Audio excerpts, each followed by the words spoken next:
Mari kita lihat dulu tentang ada apa dengan teologi proses. Teologi proses adalah bagian dari teologi kontemporer yang sudah kita bahas di minggu pertama. Ya, teologi proses adalah salah satu bagian dari teologi kontemporer yang memang Bapak Ibu yang dikasih oleh Tuhan Yesus Kristus lahir, muncul dan berkembang ini di akhir tahun 60-an. Ya. Nah, konsep atau latar belakang daripada pemikiran teologi proses lagi-lagi bukan firman Tuhan Bapak Ibu, tetapi filsafat. Ya. Nah, bagi Bapak Ibu yang belum ikut mata kuliah filsafat, nanti kita akan ada khusus mata kuliah itu yang diampu atau yang diajar oleh Dr. Jonah.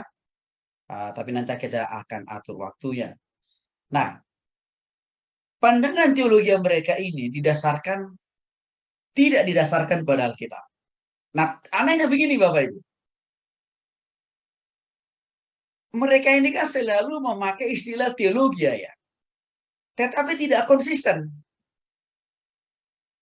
Ya, arti dasar teologi itu sebenarnya adalah memahami dan mendalami dan mempelajari tentang Tuhan kan sebenarnya. Basisnya itu harus firman Tuhan atau harus Alkitab. Nah, tapi yang jadi persoalan terjadi inkonsistensi dari paham-paham teologi ini Bapak Ibu. Di mana mereka menamakan diri juga adalah teologi, tetapi basis atau dasar pemahaman pengajaran mereka tidak berdasar pada Alkitab, tetapi berdasar pada filsafat. Jadi, di sini kita lihat terjadi ketidakkonsistenan istilah dari paham-paham teologi ini. Nah, tapi nggak apa-apa lah.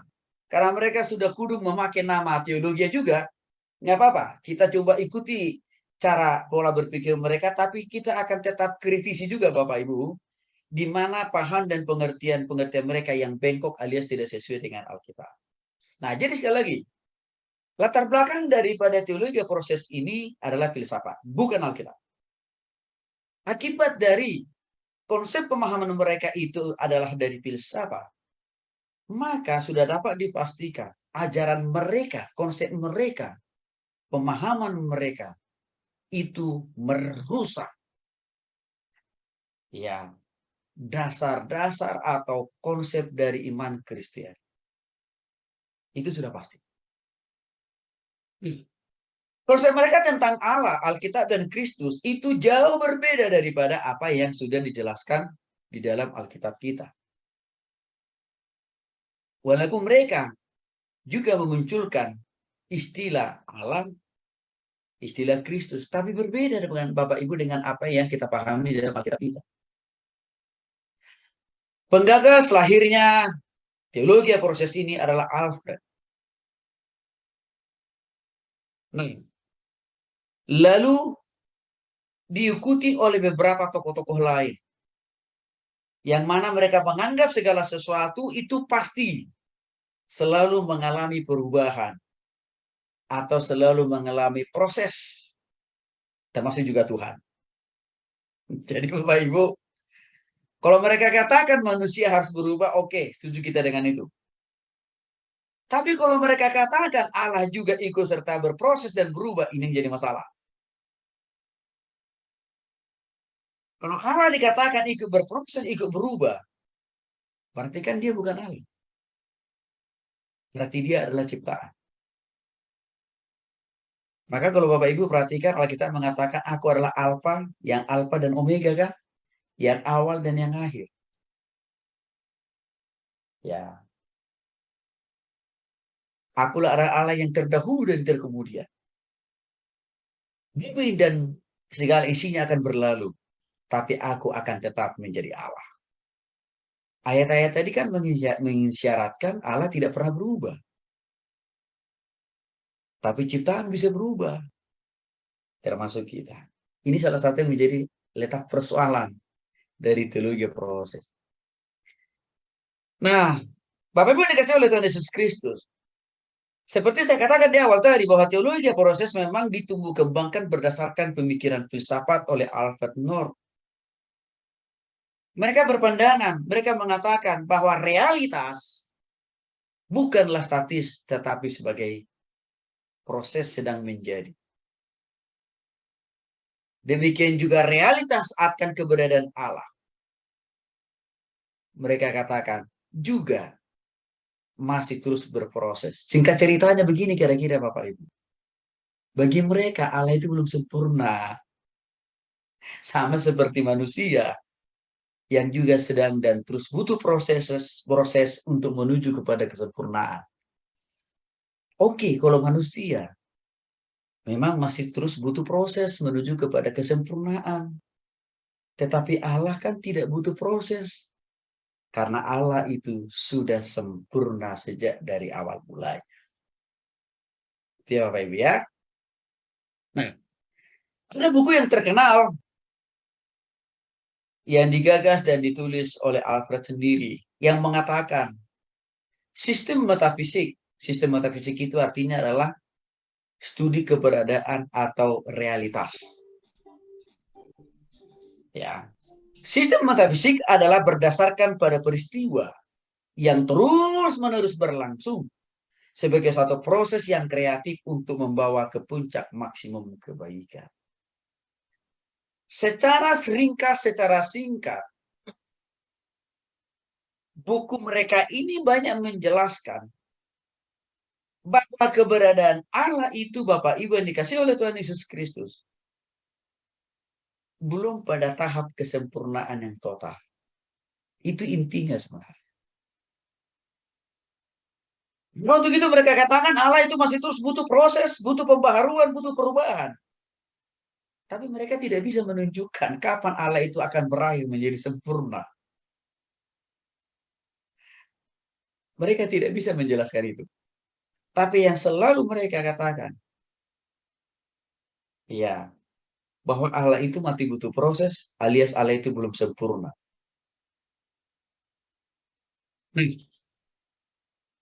Ini latar belakangi lahirnya teologi proses ini adalah diawali pada pertengahan abad ke-20. Pada saat itu memang dunia kekristenan sedang dikuasai dua paham teologi, teologi liberal dan juga teologi neo-ortodoks. Konsep dan pemahaman mereka sebagian besar berkisar pada keberadaan Allah Bapak Ibu. Contoh, selalu mereka tidak habis-habisnya mendiskusikan, memperdebatkan, mempertanyakan. Jika Allah ada, bagaimana kita dapat memikirkan Allah secara logis? Bahkan ada juga muncul pertanyaan lain. Apakah Allah ada?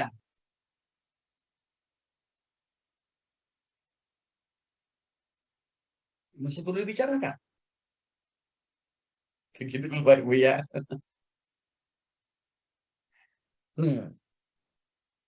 Ini adalah paham teologi liberal sebenarnya. Dan juga neo-ortodoks.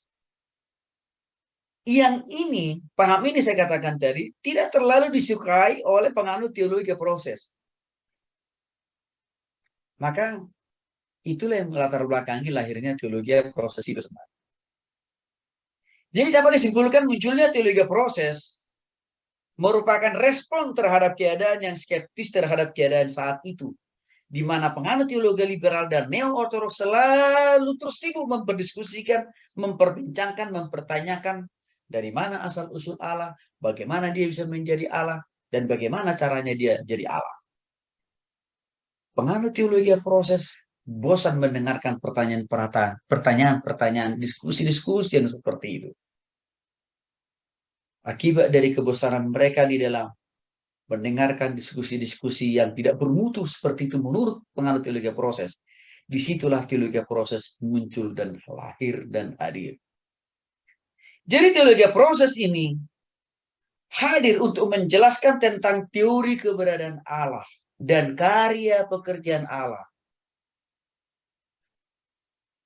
Sehingga Teologi proses berharap dengan mereka mampu menjelaskan tentang keberadaan Allah dan juga asal-usul karya atau pekerjaan tangan Allah terhadap bumi dan segala isinya, maka mereka punya harapan. Teologi proses dapat menjawab kebutuhan, dapat memuaskan intelektual manusia di zaman itu, khususnya abad pertengahan ke-20. Teologi proses sering juga diistilahkan dengan istilah teologi tentang mengada. Nanti akan saya jelaskan apa maksudnya teologi yang mengada. Yang pergerakannya memang sangat masif Bapak Ibu pada akhir tahun 90-an. Tahun 1960-an dan awal 1970-an. Jadi teologi proses ini sebenarnya tidak jauh berbeda dengan teologi mati. Mengapa? Teologi mati itu maksudnya begini, tidak mempercayai ya akan keberadaan Allah yang selalu ada dan hadir di dalam setiap ruang waktu kehidupan manusia. Itu istilahnya teologi mati Bapak Ibu ya. Jadi pemahaman teologi proses tidak jauh berbeda dengan teologi mati. Karena mereka tidak menggunakan pendekatan Alkitab, tapi dari filsafat tadi kan Bapak Ibu. Jadi mereka justru menggunakan pendekatan filsafat. Ya. Di dalam memahami Allah, ciptaan Allah, dan karya-karya Allah sendiri di dalam Alkitab itu sendiri. Teologi proses mengatakan bahwa alam semesta belum lengkap dan belum sempurna. Untuk itu, alam semesta ini masih perlu dan membutuhkan perubahan dari waktu ke waktu. Bapak Ibu masih ingat waktu Tuhan menciptakan bumi dan segala isinya hari pertama, kedua, ketiga, keempat, kelima, dan diakhiri hari ke-6 kan Bapak Ibu? Tuhan katakan semuanya baik. Artinya teologi proses menentang proses penciptaan Tuhan terhadap bumi dan segala sesuatunya sudah selesai, yang sudah sempurna. Itu kan yang mereka tentang salah satunya dengan mengatakan bahwa alam semesta ini belum lengkap. Maka untuk itu masih perlu alam ini membutuhkan proses dan berubah dari waktu ke waktu. Itu yang bertentangan, ya, paham ini yang bertentangan dengan Kejadian pasal 1. Mereka tidak hanya mengatakan bahwa bumi belum sempurna, tetapi Allah yang menciptakan bumi juga belum lengkap. Belum sempurna juga itu Allah. Maka lagi-lagi mereka mengatakan, Allah masih dan harus terus berubah. Bapak Ibu yang dikasihi oleh Yesus Kristus, Alkitab kita sudah cukup jelas memberikan konfirmasi kepada kita Allah kita itu adalah Allah yang sempurna.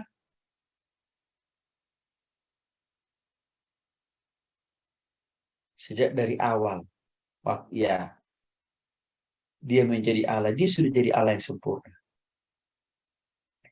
Dan Allah yang sempurna itu juga akan datang lagi kedua kali ke dunia ini. Di dalam diri Yesus Kristus. Artinya bukan paham itu yang dimiliki oleh paham teologi proses, bukan. Tetapi yang mereka pahami tentang Allah adalah Allah yang masih belum sempurna. Maka untuk itu mereka katakan Tuhan itu masih butuh proses untuk menuju kepada kesempurnaan. Jadi di sini kita lihat mereka mengerdilkan ya, kecilkan keberadaan Allah yang menjadi sama seperti ciptaan. Nah itu yang bertentangan dengan paham teologi proses. Pertanyaan lebih lanjut, bagaimana dasar pemikiran teologi proses?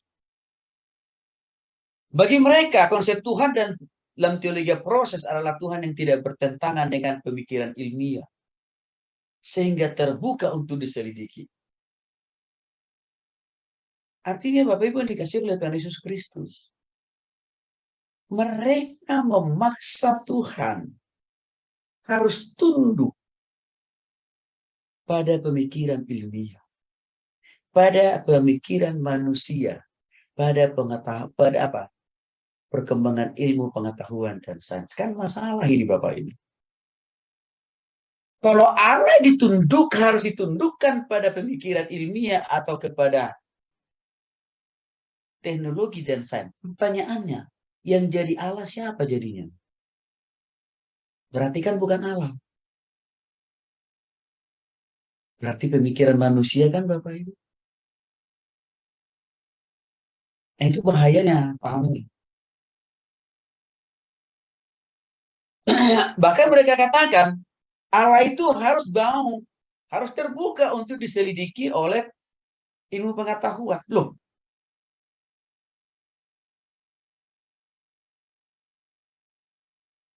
berarti contoh misalkan masalah hal-hal yang supranatural berupa mujizat, kesembuhan. Kan itu tidak bisa diteliti melalui ilmu pengetahuan kan Bapak Ibu. Karena itu bersifat spektakuler, supranatural, dan juga apa? Situasional. Dan itu hanya terjadi di dalam suatu keadaan tertentu. Hal-hal yang begitu kan tidak bisa diuji secara ilmiah, Bapak Ibu. Bagaimana cara menguji?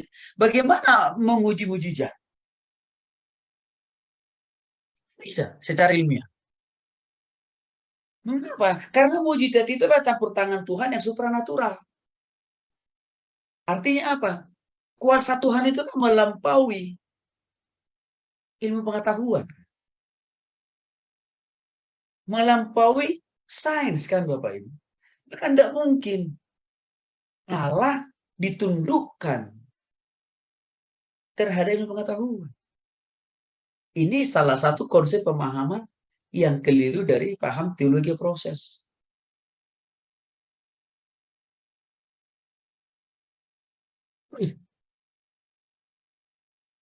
Ini kita katakan Tuhan dijelaskan sebagai yang dekat dalam kehidupan manusia dan bukan sebagai Allah. Nah, celaka lagi nih.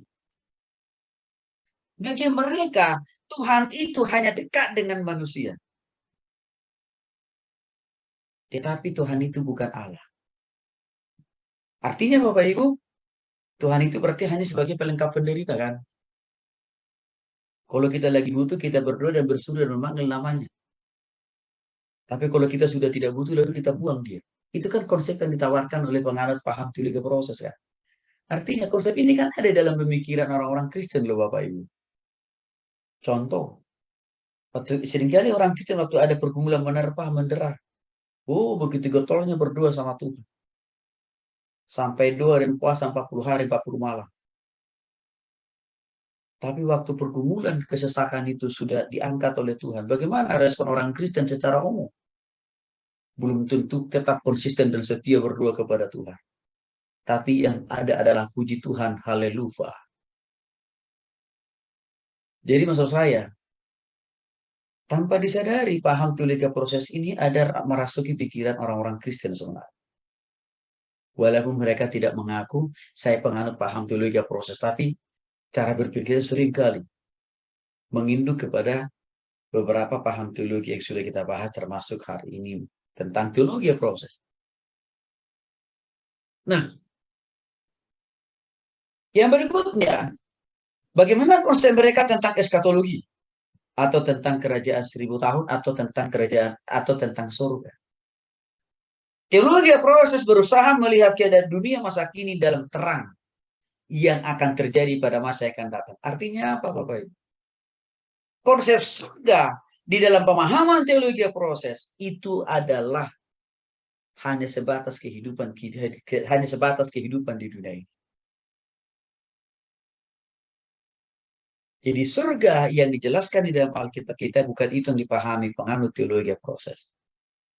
Sama persis seperti penganut teologi sekularisme tadi Bapak Ibu. Mereka kan menolak surga. Bagi mereka adalah hidup di dunia ini yang terpenting. Surga yang sesungguhnya itu buat mereka adalah peradaban kehidupan manusia di dunia semakin lebih baik dan sejahtera. Pemahaman yang sama juga yang dipahami oleh teologi proses. Kehidupan dunia yang akan datang di surga kekal itu nggak ada.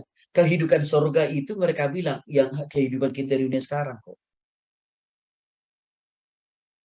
Jadi beda konsep surga yang dipahami oleh teologi proses dengan yang ada dalam Alkitab kita. Bagaimana dengan keberadaan Allah? Mereka katakan Allah mengikuti proses evolusi. Karena Allah adalah pencipta alam semesta. Allah sangat bergantung dari tindakan bebas manusia. Oleh karena itu Allah tidak memiliki kedaulatan penuh terhadap dunia. Cilaka Bapak Ibu pemahaman. Jadi secara simpelnya, singkatnya mereka mengatakan bahwa keberadaan Allah itu ya juga terus berubah sesuai dengan perubahan dunia ini, sesuai dengan perubahan manusia itu sendiri. Makanya saya katakan tadi sebenarnya menjadi Allah itu bukan Allah, tapi manusialah yang menjadi Tuhan. Perubahan itulah yang menjadi Tuhan. Bahkan mereka katakan Allah sangat bergantung dari tindakan bebas manusia. Loh, masa Allah sangat bergantung pada tindakan manusia? Berarti kalau kita ikuti pola pikir ini, berarti Allah dikendalikan oleh manusia kan Bapak Ibu? Tapi yang nyata-nyatanya yang benar-benar Allah itu tidak dikendalikan oleh manusia. Tapi manusialah yang harus serta-merta menginduk kepada Allah.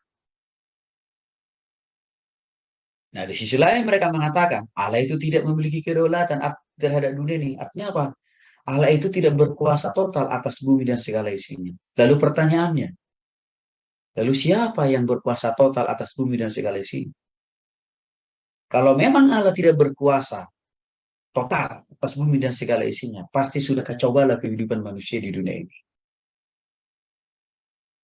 Keteraturan yang ada di dalam dunia ini, salah satu contohnya adanya pergantian musim. Dari musim kemarau kepada musim hujan. Oke, terus apa lagi? Dari malam ke pagi, ke siang, ke sore. Itu kan bukan hanya proses alamiah itu. Tapi ada tangan Tuhan yang mengontrol dan mengatur semuanya. Jadi, pemikiran teologi proses tentang kedaulatan Allah sangat berbeda, sangat salah sesuai dengan apa yang dijelaskan dalam Alkitab. Maka sangat menolak tentang konsep Allah Tritunggal di dalam Alkitab seperti yang sudah kita paham. Bagi mereka Allah hanya dikenal sebagai yang hidup karena ia ikut dalam proses perjalanan waktu. Ya. Jadi bagi mereka Allah itu tidak punya bentuk. Allah itu tidak berpribadi, tidak berwujud, kira-kira itu loh Bapak Ibu maksudnya. Ya. Jadi mereka ibaratkan Allah itu seperti angin saja. Ya, dan itu tentu salah sesuai dengan konsep Alkitab. Bagaimana dengan konsep keselamatan yang ditawarkan oleh penganut teologi proses? Bagi mereka, keselamatan manusia itu bersifat universal. Artinya apa? Keselamatan itu boleh didapatkan, bahkan dijamin bagi semua orang. Untuk masuk surga. Tanpa pertobatan kepada Yesus. Teologi proses ini menyuburkan lahirnya agama-agama baru. Apa itu? Ya. Mengapa? Karena agama-agama itu kan akan mendesain konsep keselamatan sesuai dengan apa yang ada di dalam pikiran pemimpinnya kan. Tetapi tidak ada garansi, tidak ada proteksi yang pasti di dalam agama-agama itu untuk masuk surga. Hanya paling-paling mereka pakai teori mudah-mudahan.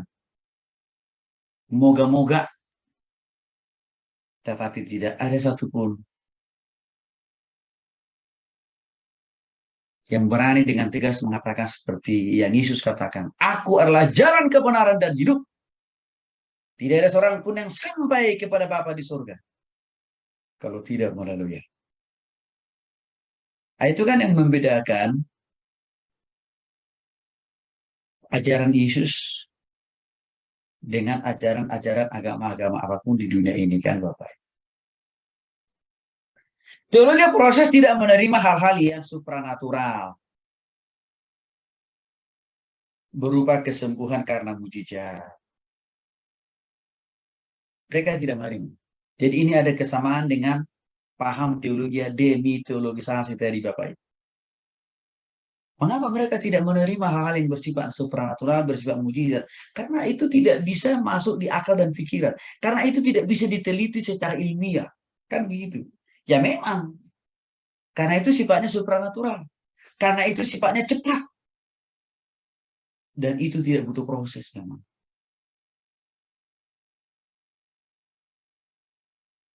Nah, jadi karena ketidakmasukan akal pikiran karena tidak masuknya di dalam akal dan pikiran penganut teologi proseslah, maka mereka menolak mujizat-mujizat yang sudah teruji dan terbukti dicatat di dalam Alkitab. Ini kan sebenarnya kalau kita lihat Bapak Ibu sama persis dengan ajaran-ajaran hari-hari ini yang menolak konsep Allah Tritunggal karena tidak bisa diterima akal dan pikirannya. Maka mereka menolak itu, membuang itu, menggusur itu, dan mereka hanya menerima Yesus Allah Tritunggal. Itu kan Bapak Ibu, ya contoh dari ya paham yang terjadi hari-hari ini. Jadi artinya begini, pemikiran-pemikiran teologis kontemporer ini sebenarnya hari-hari ini terulang kembali gitu loh Bapak Ibu. Hanya karena tidak masuk di akalnya, lalu dia tolak. Lalu dia buang. Itu. Kalau sekarang sesuatu yang ada di Alkitab itu harus masuk, harus cocok di dalam otak kita. Berarti itu kan bukan Allah. Berarti itu kan bukan firman Tuhan. Berarti itu kan bukan Alkitab. Karena semuanya masuk kok.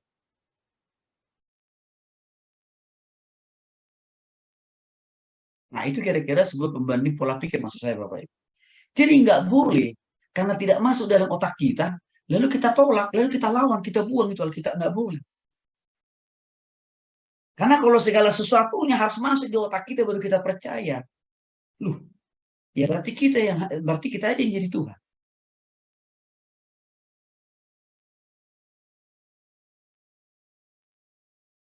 Tidak mungkin kita bisa memahami Tuhan 100% sesuai dengan akal dan pikiran kita. Mengapa? Karena akal dan pikiran kita itu kan terbatas.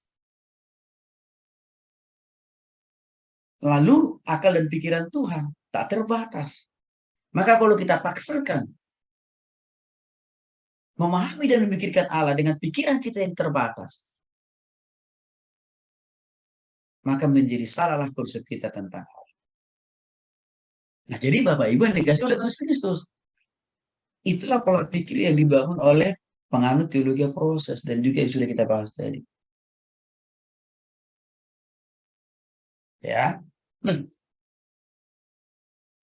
Proses tokoh-tokoh penggagas daripada teologi proses dan apa dasar-dasar pemikiran mereka.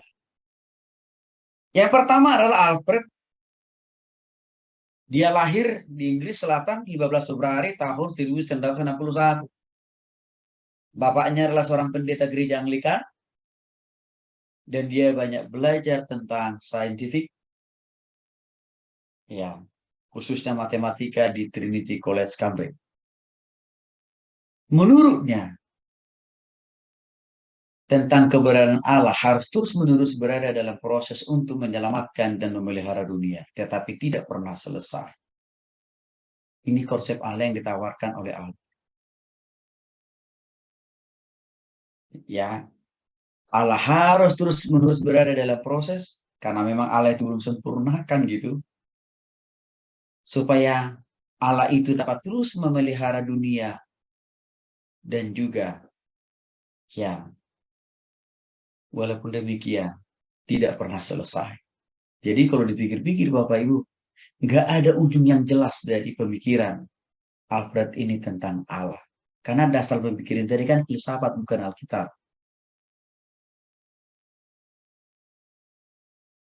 Secara singkatnya dia mau mengatakan, Allah adalah penyebab segala sesuatu. Bahaya loh Bapak Ibu pemikiran ini. Kita ambil contoh ke hubungannya dengan kejatuhan manusia ke dalam dosa.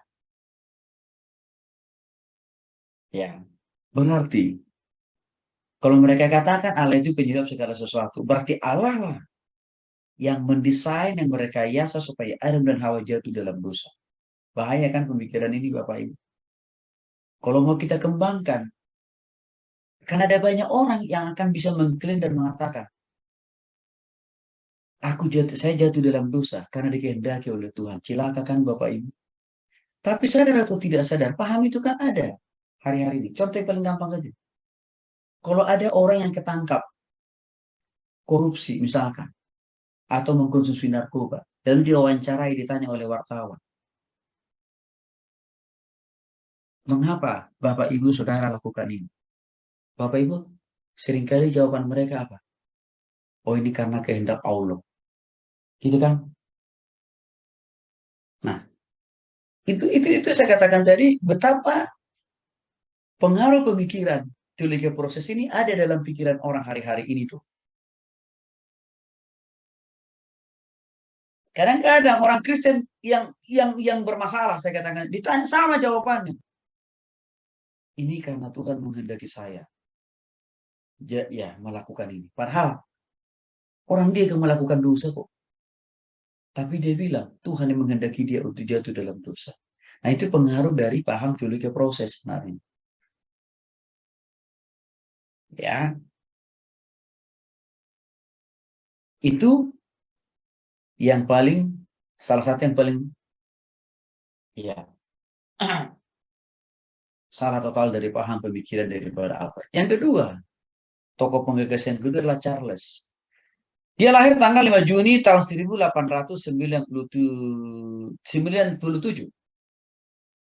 Lagi-lagi dia adalah anak seorang pendeta dan juga seorang tokoh filsuf di Amerika yang fokus mendalami filsafat agama dan metafisika. Jadi kalau kita lihat soalnya latar belakang orang-orang ini orang-orang pintar sebenarnya. Orang-orang cerdas, tapi sayang kecerdasan mereka itu tidak dibangun di dasar firman Tuhan. Itu persoalannya Bapak Ibu. Nah, konsep dia tentang Allah, dia mengaitkan Allah kepada dunia sama seperti pikiran terkait kepada tubuhnya. Artinya begini, bagi dia Allah hanya sekedar sutradara dari dunia ini yang bekerja sama dengan dunia. Artinya begini Bapak Ibu, kalau dikatakan Allah itu hanya sebatas sutradara, artinya Allah itu bukan pencipta bumi, langit, dan segala isinya, kan? Dan itu bertentangan dengan Kejadian pasal 1, ayat 1. Allah itu bukan sutradara. Allah itu pencipta bumi dan segala isinya kok. Jadi di sini terjadi distorsi tentang kemahakuasaan Allah dalam menciptakan bumi dan segala isinya. Bahkan dikatakan oleh dia, keberadaan Allah itu sangat bergantung kepada dunia. Paham ini juga berbahaya nih. Contoh, kalau bumi dan segala isinya lenyap, berarti Tuhan juga ikut lenyap dong Bapak Ibu. Dan itu bertentangan dengan firman Tuhan yang mengatakan, suatu saat waktu Tuhan Yesus datang kedua kali, bumi dan segala isinya akan tiada, tapi aku akan tetap ada dan untuk selama-lamanya. Kan jelas itu.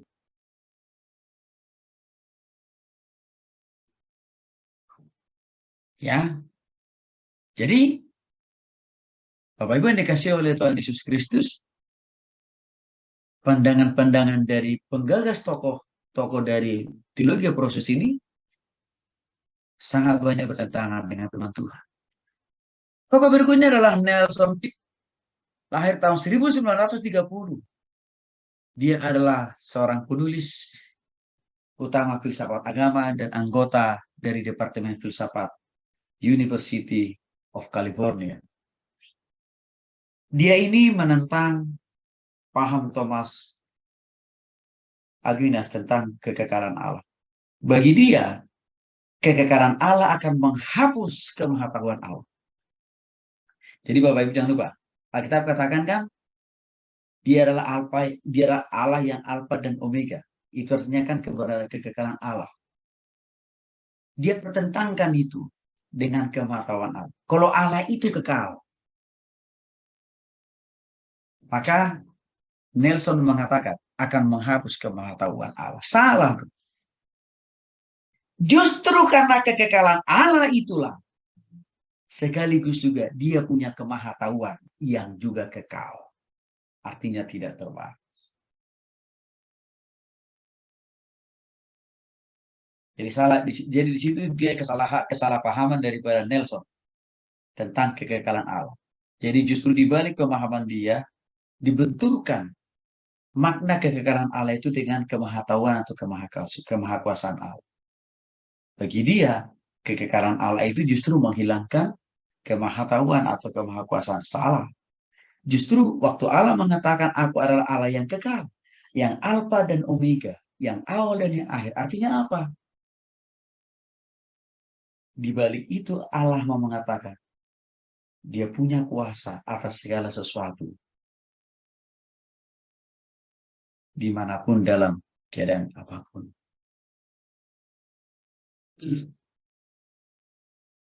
Saya mengatakan apabila Allah ada kekal, maka ia tidak dapat memberikan respon. Karena ia tidak berubah.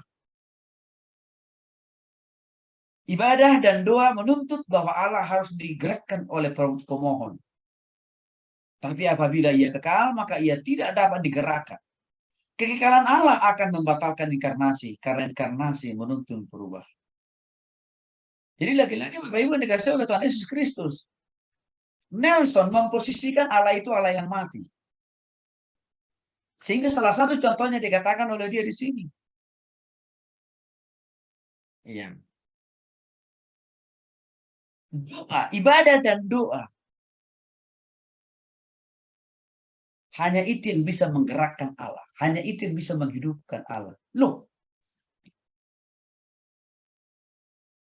Alkitab kita tidak pernah mengatakan keberadaan atau kemahakuasaan daripada Allah itu hanya sebatas waktu kita berdoa dan beribadah. Bukan. Dengan atau tanpa kita berdoa dan beribadah, dia tetap Allah. Dia adalah tetap Allah yang hidup. Dan dia adalah tetap Allah yang berkarya dan bekerja. Walaupun dengan atau tanpa kita berdoa. Jadi Nelson salah memahami akan kekekalan Allah itu. Yang dibatasi dia hanya sebatas waktu kita berdoa. Enggak lah. Bukan terlalu banyak hal yang kita dapatkan dari Tuhan. Bukan hasil dari doa kita. Tapi Tuhan kasihkan Bapak Ibu. Contoh konkretnya apa? Minim, rendah.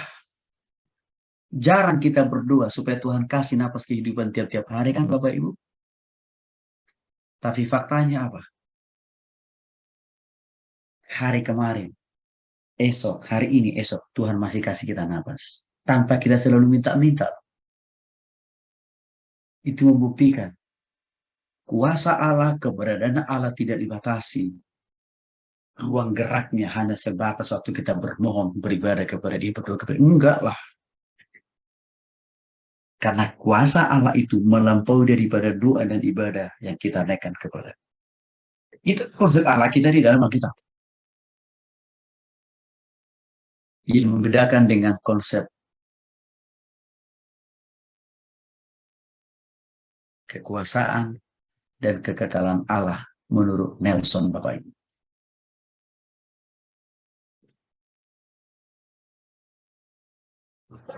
Ya. Oh, Dan juga lahir tahun 2 Maret 1928. Martin mengatakan dia adalah seorang profesor teolog dan direktur program Pascasarjana di salah satu universitas ternama di Dallas.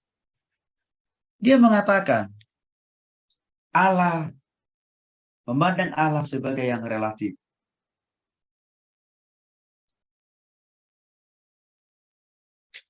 Dia katakan sebagaimana halnya saya berkaitan dengan tubuh saya, demikian Allah berkaitan dengan dunia. Dunia adalah tubuh Allah.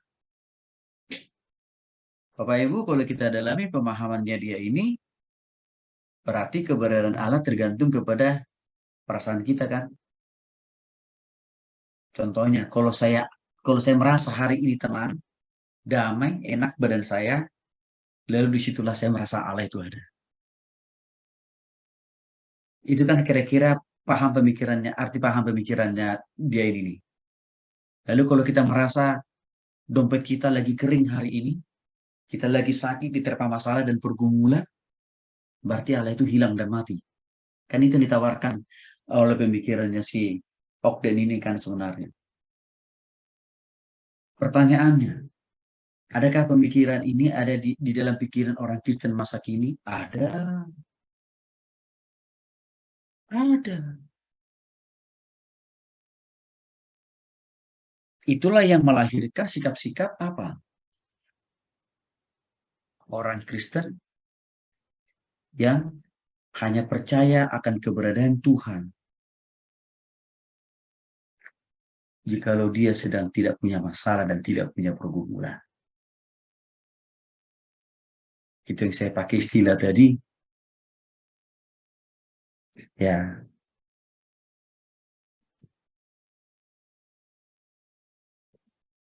Orang Kristen yang hanya percaya kepada Tuhan hanya pada waktu dia mengalami hal-hal yang baik.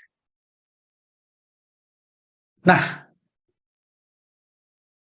dikatakan oleh dia, dunia ini adalah tubuh Allah. Alkitab kita jelas. Menjelaskan, menyatakan, menguraikan, mengajarkan. Dunia ini bukan tubuh Allah. Dunia itu, ya Allah itu punya pribadi yang jelas. Punya tubuh yang jelas. Di dalam diri Yesus Kristus kan Bapak Ibu. Jadi pemahamannya dia ini sangat keliru kalau kita bandingkan dengan Alkitab.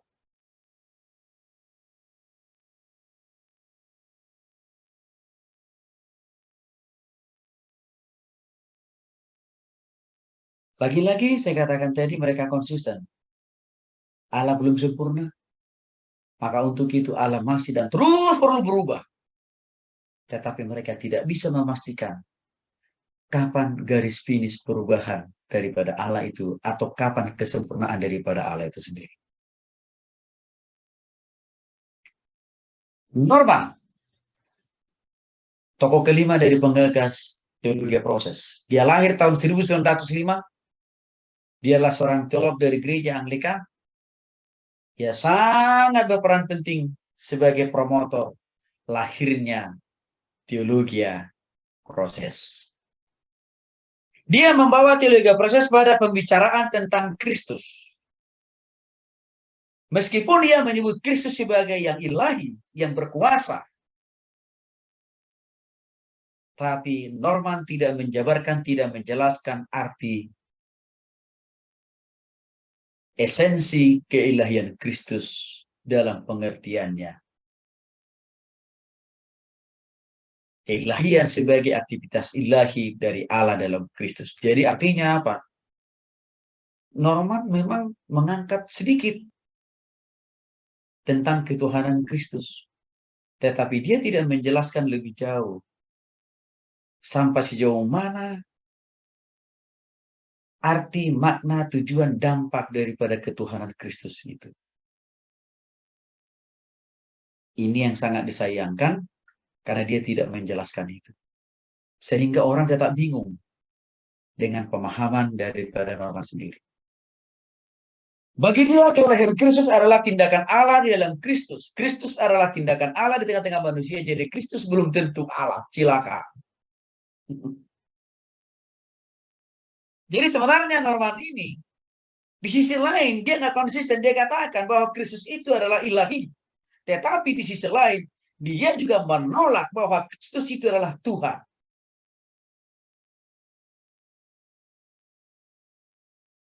Yang dia percaya hanya tindakan Kristus itu benar adanya. Tetapi dia menolak Kristus itu sebagai Tuhan. Ini sudah barang tentu bertolak belakang dengan Alkitab. Alkitab kita banyak menguraikan dan menjelaskan bahwa Yesus itu adalah Tuhan.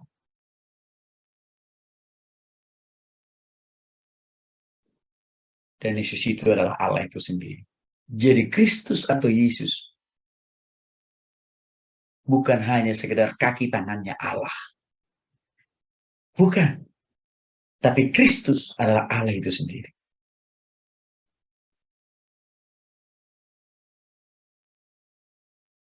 Norman mengikuti pemikiran teologi proses yang pada umumnya, di mana dia mendukung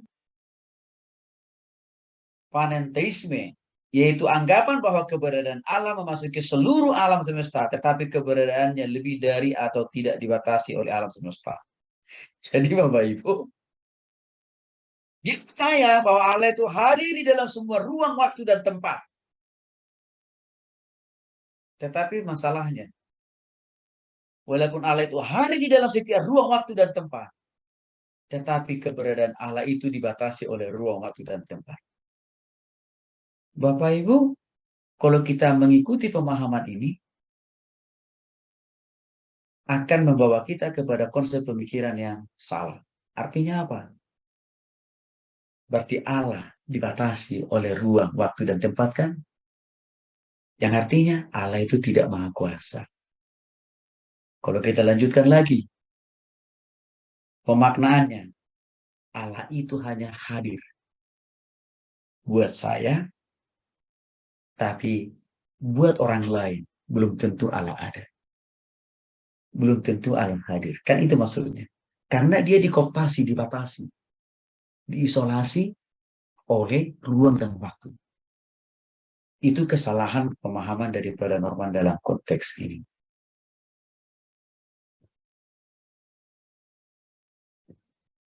Apa kesimpulan kita tentang teologi proses?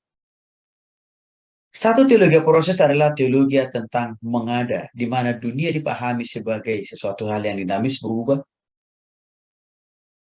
Maka dengan demikian, mereka mengatakan Allah masih dan harus terus berubah karena dia belum sempurna. Inilah paham mereka yang juga bertentangan dengan Alkitab. Bapak Ibu yang dikasihi oleh Tuhan Yesus Kristus. Mereka mengatakan bahwa Allah adalah penyebab segala sesuatu, dalam arti bahwa segala sesuatu mendapat keberadaan darinya dan bergantung kepada dia. Tadi saya sudah jelaskan. Kalau kita ikut mengamini Allah adalah penyebab segala sesuatu, maka saya kasih contoh yang paling real. Berarti kalau kita jatuh dalam dosa, Allah juga yang ikut serta-merta mendorong kita, menjorokkan kita untuk jatuh dalam dosa dong kalau begitu. Tentu ini salah. Di sisi lain, Allah selalu mengikuti apa yang dia ciptakan. Tetapi mereka katakan, keberadaan Allah dibatasi oleh ciptaannya. Wih, kalau keberadaan Allah itu dibatasi oleh ciptaannya, berarti kan dia tidak menjadi Allah lagi. Keberadaan Allah itu melampaui ciptaannya. Dan di atas daripada ciptaannya. Jadi, walaupun bumi dan segala isinya suatu saat akan rata, akan tiada. Alkitab kita mengatakan Allah akan tetap ada.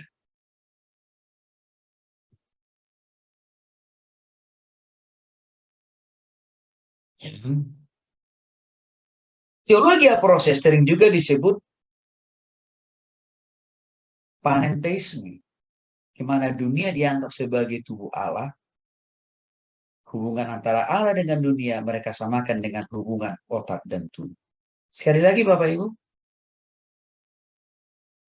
dunia ini bukan tubuh Allah. Dunia ini bukan otak Allah. Allah itu punya pribadi yang jelas di dalam diri Yesus.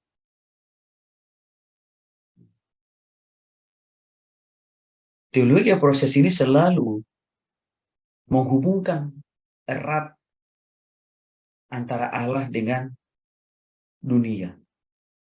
Yang mengakibatkan kalau dunia ini musnah, maka Allah juga ikut musnah.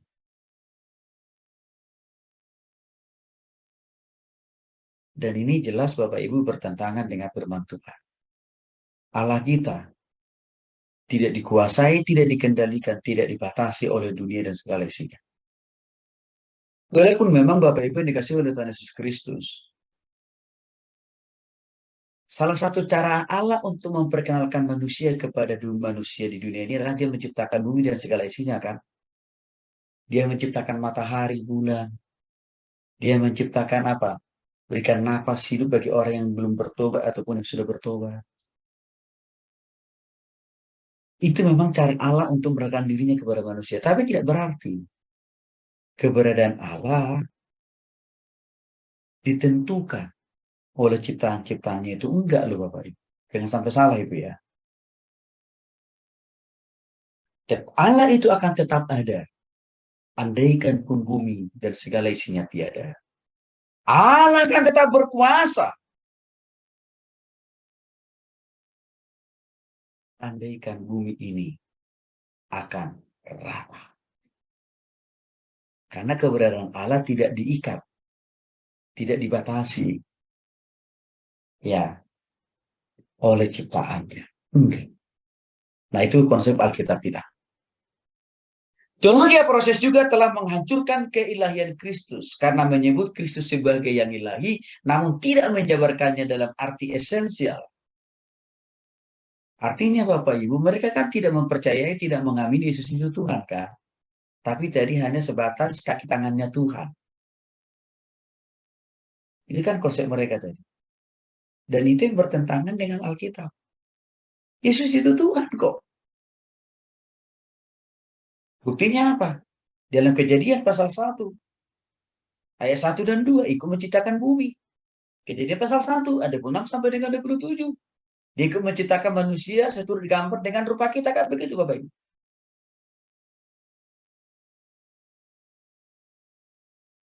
Jadi itu ayat-ayat itu sangat bertentangan dengan paham daripada teologi proses ini. Nah, jadi sekali lagi kita harus antisipasi paham-paham ini ada di dalam pikiran jemaat Bapak Ibu. Yang saya katakan tadi, walaupun mereka tidak mengklaim saya penganut paham teologi A, B, dan C, enggak sih. Tetapi itu ada dalam pikiran mereka dan kadang-kadang itu kan menggerakkan mereka di dalam mempercayai Tuhan.